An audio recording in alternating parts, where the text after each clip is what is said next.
What if the loudest screams are the ones no one hears?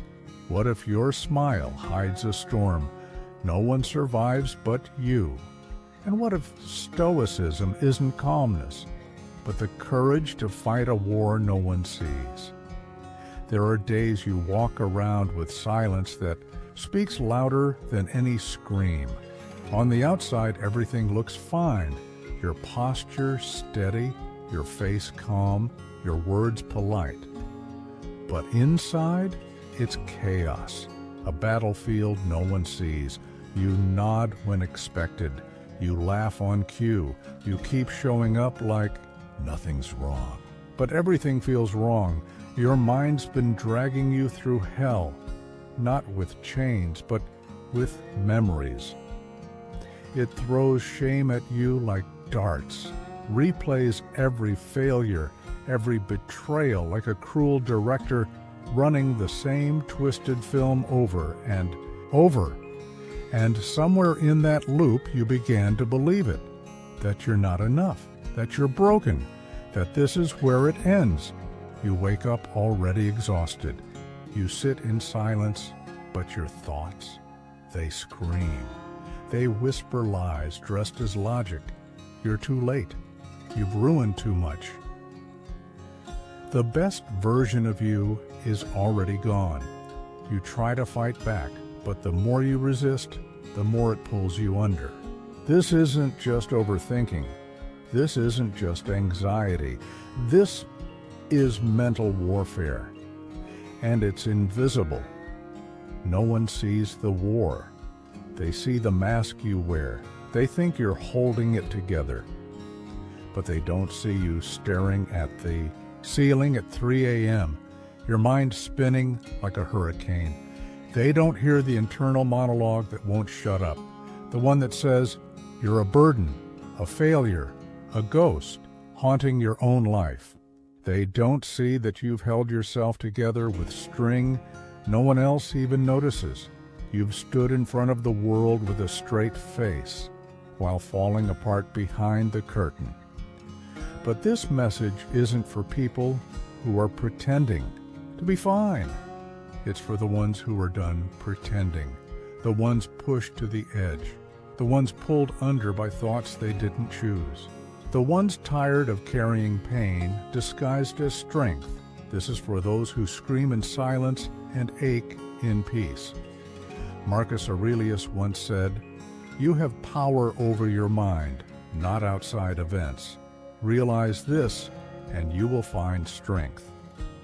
But how do you find that power when your own mind has become the enemy? When every fear, every doubt, every echo of the past tries to strangle you from within? You don't run, you don't hide, you don't numb the pain.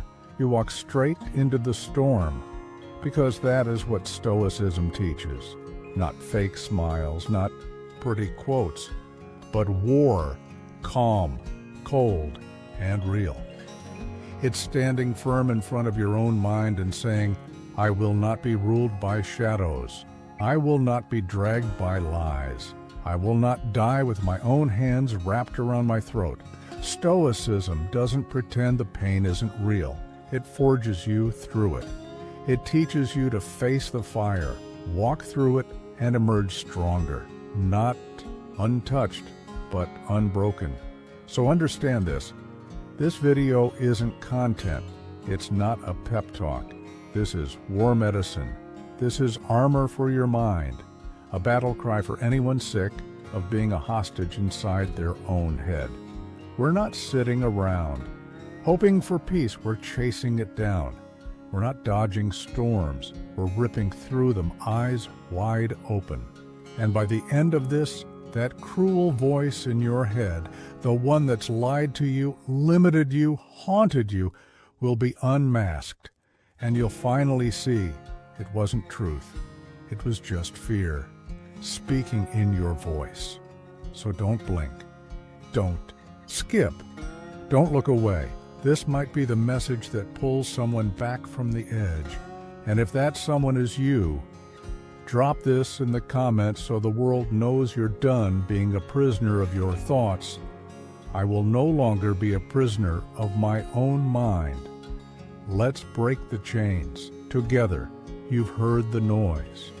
You've felt the war within. Now it's time to stop listening and start fighting back. Let's tear down the lies you've been fed. Let's rebuild from the bones up, not as a victim, but as a weapon forged in fire.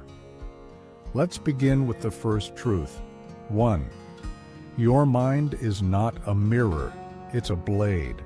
Somewhere along life's harsh road, you were sold a comforting illusion that your mind is merely a reflection of your world, that it gently echoes your surroundings, your emotions, your environment, like some fragile piece of glass. But let me be clear, that isn't just wrong, it's dangerous. Your mind doesn't just show you reality, it twists it.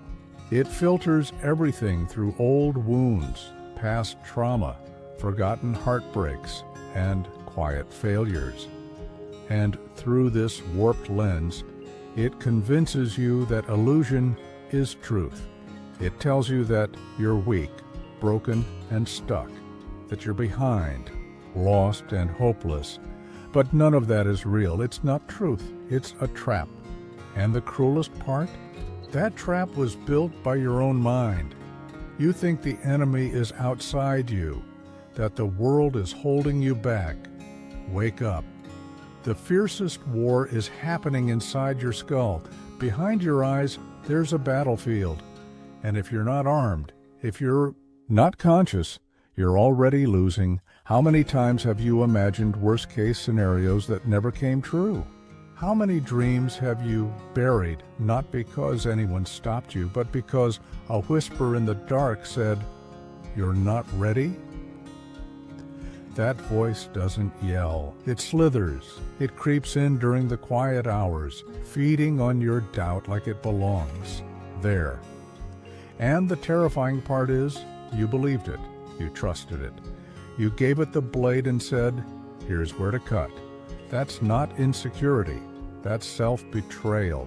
That's mental treason, because your thoughts aren't innocent. They're armed. Every toxic loop is a bullet waiting to fire. The longer you let them spin freely, the more damage they cause. And you don't even see the wounds because they're not on your skin. They're under it. You smile. You nod. You keep performing. But inside, those thoughts are tearing holes in your identity, confidence, and future. Marcus Aurelius once said, "The soul becomes dyed with the color of its thoughts."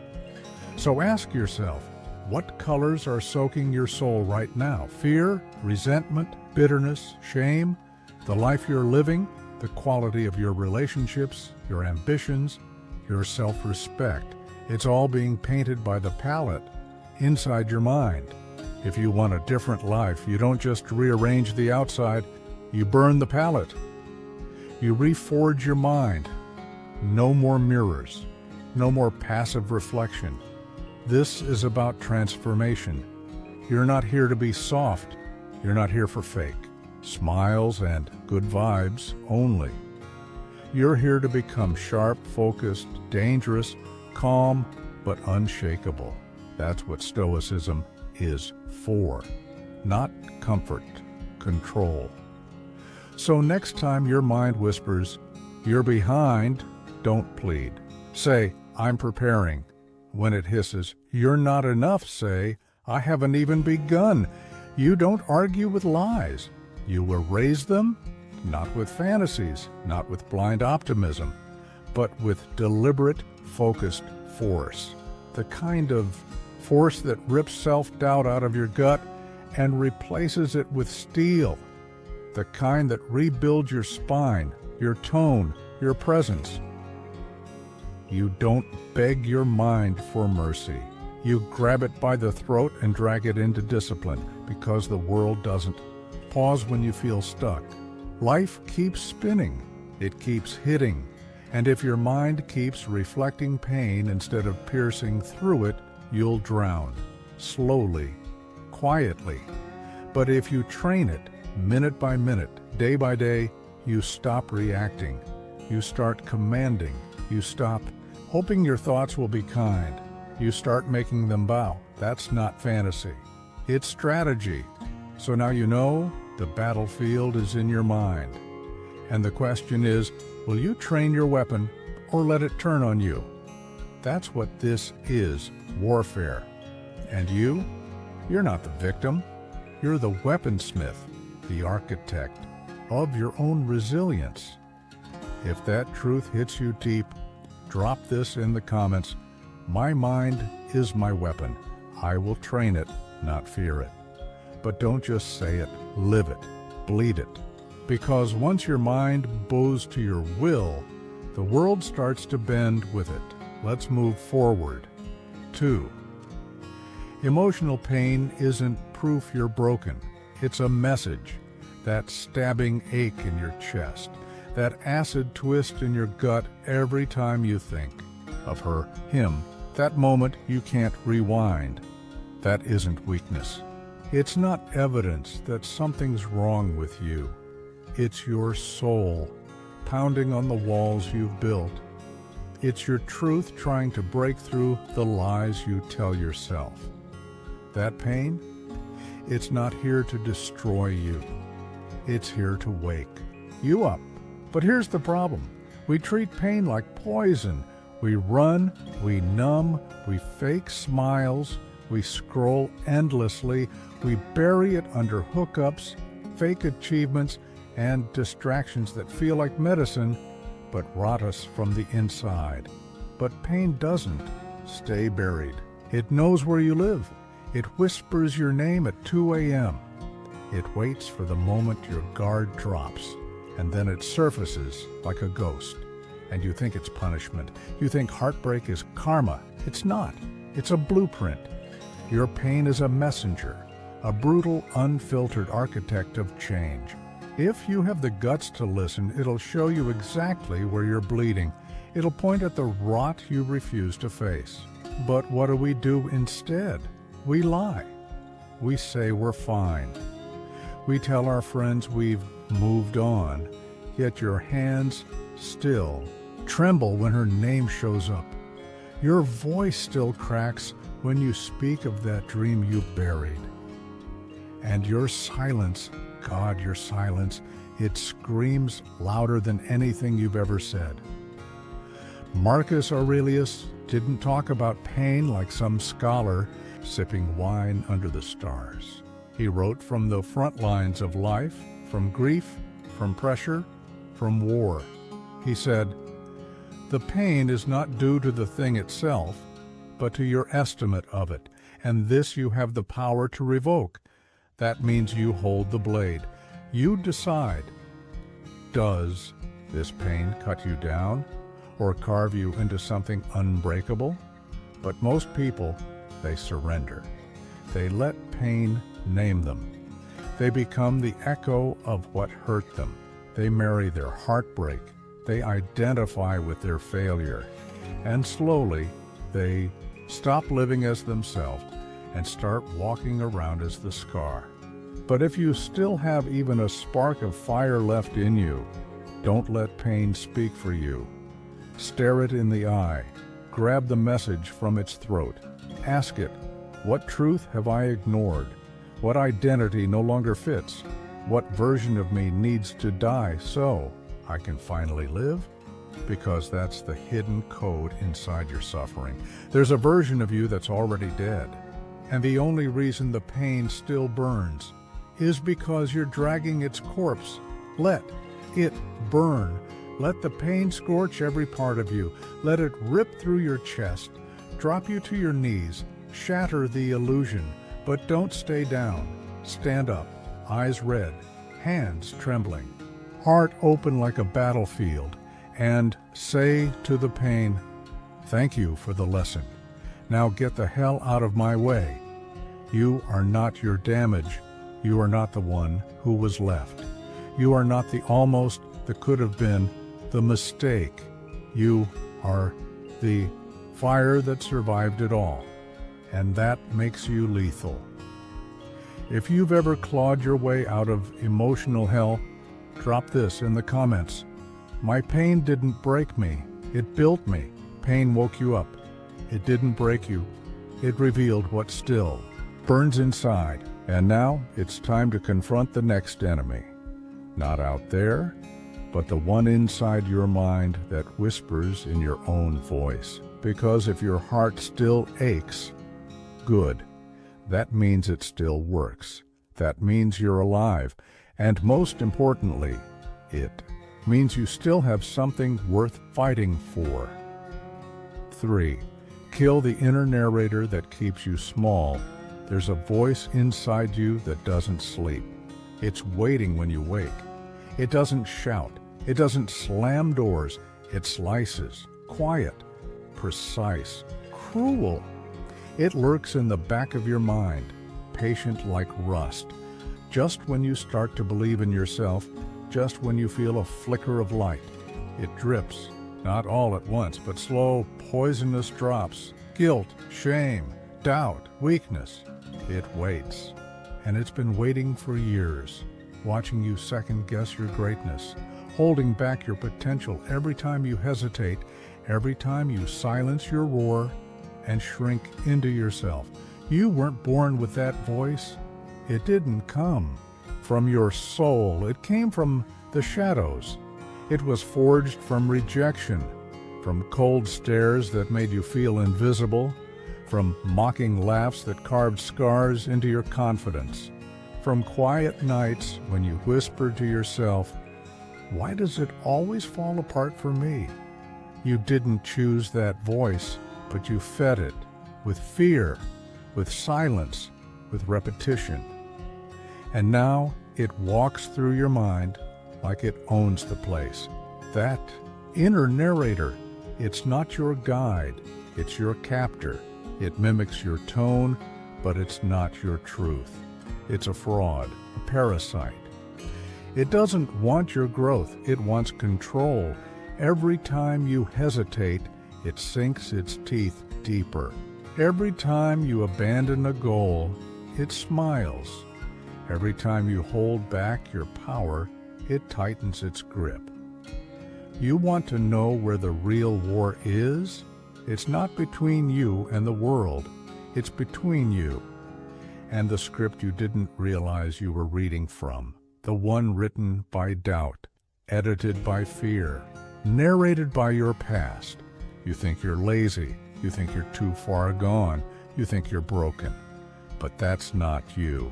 That's a counterfeit version of you, assembled from pain that was never meant to define you. So, burn that version down. Expose it. Drag it into the light. Choke it with truth. Marcus Aurelius didn't command empires by trusting every thought in his head. He didn't survive grief, betrayal, and war by listening to the first voice that whispered, "You're not enough," he wrote, he reflected. Not because he was weak, but because he knew how brutal the mind can be when left unchecked. He said, "The soul becomes dyed with the color of its thoughts." So what shade is yours? Is it lifeless gray, washed out beige? Or are you finally ready to paint it with blood-red courage and steel-black resolve? Here's the move. You don't reason with that inner critic. You replace it. When it hisses, "You're not ready," you respond, "No one starts ready." When it says, "You'll fail," you smirk, "Then I'll bleed forward." When it mocks you with, "They're better than you," you lift your head and growl, "Good, let them watch me rise." This isn't some fake feel-good mantra. This isn't about looking in the mirror and whispering, "I'm enough," while your life rots behind you. This is about execution, rewiring, power. It's about murdering the passive narration in your head and replacing it with a commander's voice, a general, a leader, a version of you that's done apologizing for existing. Every time that voice shows up, you don't coddle it, you don't negotiate, you treat it like an intruder. You slam the mental door in its face. You use action as your weapon. Every rep, every disciplined day, every silent victory. It's a bullet in the chest of that voice. Speak to yourself like a soldier, direct, relentless, focused. You're not here to babysit insecurities, you're here to build. So kill the voice. Drown it in structure, smother it in sweat. Burn it with relentless truth. Bury it under books, reps, silence, solitude, and suffering. Break it the way a thunderstorm breaks the sky, sudden, violent, unapologetic. Because that voice, it's not just your weakness, it's your cage. And you don't break out of a cage by being polite. You don't escape the cage by making peace with it. You break it by becoming undeniable. You don't need permission. You don't need applause. You don't even need a reason. You need movement. Action becomes your sword. Discipline your shield. You are not some helpless passenger dragged by your thoughts. You are the sculptor, the flame, the force behind the fire. So take the pen back. Rewrite your story. Silence the narrator once and for all. 4. Stop begging for peace in a battlefield you refuse to leave. You say you crave peace. You cry out for calm. But look around. Every night you fall asleep in the middle of a war zone with chaos curled up beside you like it's your comfort blanket. You let drama flow through your veins like it's the only thing keeping you alive. You scroll through envy like it's air. You drink digital poison, one dopamine hit at a time, then look up at the sky and scream, "Why does my mind feel like a prison?" You say you're exhausted, yet you keep buying front row tickets to the circus. You hold your arms wide open for the same chaos that keeps cutting you. Let's be honest. You don't want peace. You want comfort in hell. And hell doesn't offer exits to people who keep decorating the walls. There's no serenity in madness. Peace does not bloom in chaos. It's slaughtered there. You light candles hoping for clarity, while leaving the doors wide open for every demon you once swore you'd exorcise.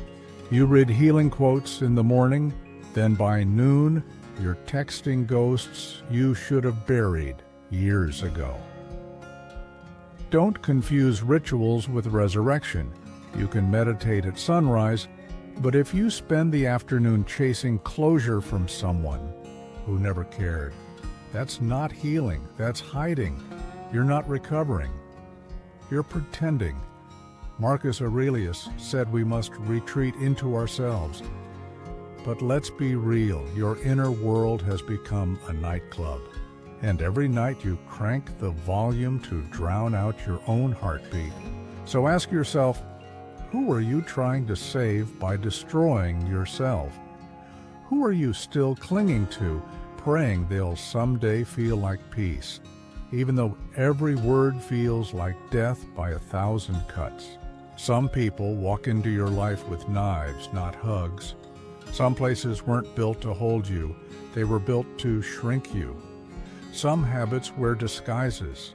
They look like hobbies, but they're executioners in slow motion, and every time you choose to stay in that mental war zone, you surrender the throne. You trade your crown for noise. You sacrifice your soul for shallow approval. You give up your mind for madness. You want real change? Then leave the room that's setting you on fire, even if everyone you love is still sitting in it. You want to stop the spiral of overthinking? Starve it. Cut the oxygen. Unfollow every face that whispers, "You're not enough." Block the chihuahuas, voices that drained your light, then mocked you when you dimmed. Walk away from conversations that replay in your skull like torture tracks. This isn't cold. This is awake. Because this is war. And in war, mercy to the enemy is cruelty to yourself. Detachment isn't indifference, it's self-defense. And when they call you selfish for choosing sanity, smile, because sanity is sacred.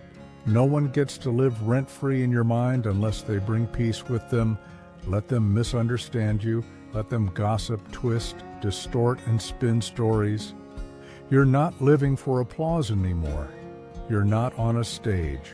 That version of you burned with the spotlight. You're not soft for walking away. You're not broken for creating distance. You are a fortress now, and peace is your moat. You no longer beg to be heard in rooms full of static. You no longer bleed to keep others warm. Let them freeze. You're done handing out fire to people who only ever used it to burn you. And when you finally, truly walk out of that emotional battlefield, you'll taste something you've never tasted before. You've walked out of the battlefield. You've shut the doors to chaos. And now, finally, there is silence. But this silence doesn't feel empty. It feels sacred. This stillness isn't dull. It's alive. This solitude doesn't echo loneliness. It hums with something divine. You sit with yourself, and for the first time, it doesn't feel like punishment. It feels like coming home. You realize something profound. Peace was never something the world could give you. It was never a gift wrapped in external things. It was always a kingdom waiting for you to reclaim it. And now it's yours by 5. You are not behind. You're being forged. One of the most brutal, soul-wrecking lies your mind loves to repeat is this: you're behind. Behind in life, behind in success, behind in love. You look around and see everyone soaring, careers skyrocketing, relationships glowing, smiles flashing through perfectly filtered screens. You scroll through highlight reels that feel like daggers. Everyone else seems ahead. Meanwhile, you're in the mud, crawling, grasping, struggling to breathe. They're celebrating. You're surviving. Their polished victories blind you. Their timelines mock you. And in the quiet, that voice creeps in. You missed the boat. Suddenly, you're no longer running your race. You're stuck in a trap, chained by comparison. You whisper, "What's wrong with me?" And that pain, that ache, it settles in like a weight pressing against your chest, like silence too loud to ignore. You feel the ticking clock. You feel the race, like you're being left behind while the world keeps sprinting forward. But let me hit you with the truth you've forgotten. You are not behind. You're in the furnace, the pressure, the heat, the isolation. It's not failure. It's forging. This is not punishment. This is preparation. The Stoics knew this. Marcus Aurelius didn't waste time watching others win. He wasn't obsessed with timelines or applause. He was too busy becoming. He didn't sit around asking what it means to be good. He embodied it. He wrote, "Don't waste time thinking about what a good man should be. Be one." What does that mean for you? It means stop scrolling through someone else's story and start living your own. Stop measuring your growth by someone else's peak. You're not running late. You're running deep. You are not broken. You are becoming. You are not behind. You are in the fire. And here's the truth no one tells you. Fire doesn't break steel, it shapes it. You are in the fire, and that fire isn't your end. It's your beginning, because that pressure you feel pressing down on your chest, that's not life breaking you. That's the weight of your transformation. Every moment of frustration, every delay, every rejection, it's not life pushing you away from your path. It's life forcing you onto it. Every time you feel like quitting, collapsing, giving in, that's not a sign of weakness. That's the exact moment you're being reshaped. The heartbreak, the rejection, the setbacks, they're not the end. They're redirection. They're sculpting you, sharpening you, molding you into something that pain can't kill, something that failure can't fracture, something that doesn't break. It endures. You are not behind. You're in the making of something unbreakable. The world worships speed. It idolizes fast fame and instant wins. It glamorizes overnight success stories while hiding the decades behind them. But you're building something real. You're not just chasing success. You're forging resilience, the kind of strength that's invisible for now, but immovable when it finally rises. The kind of strength that doesn't flinch in storms, that stands while everything else collapses, that outlasts applause, outgrows doubt, and outshines hype. That's power. And here's your reminder. You don't need the world's permission to rise. You don't need their validation, their likes, their approval. You're not a trend.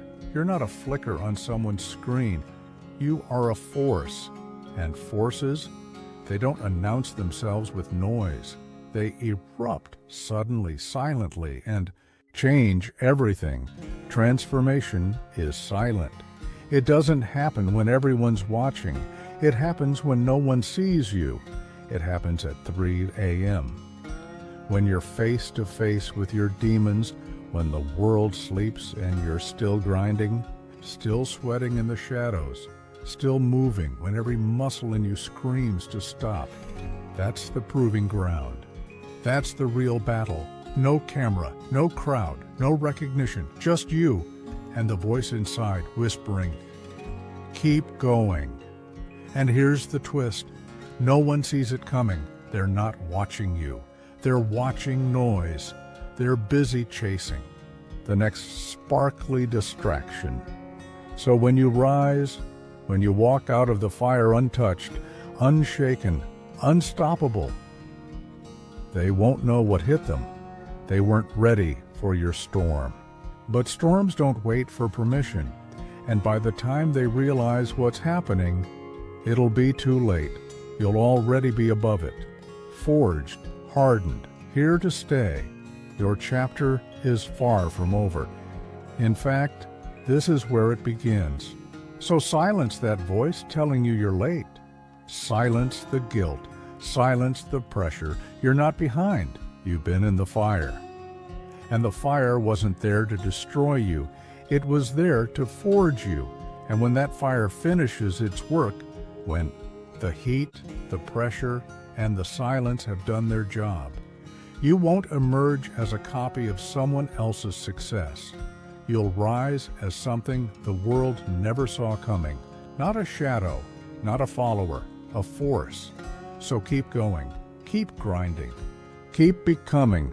The world has no idea what's forming in the quiet. And that's the point. It's not ready for you.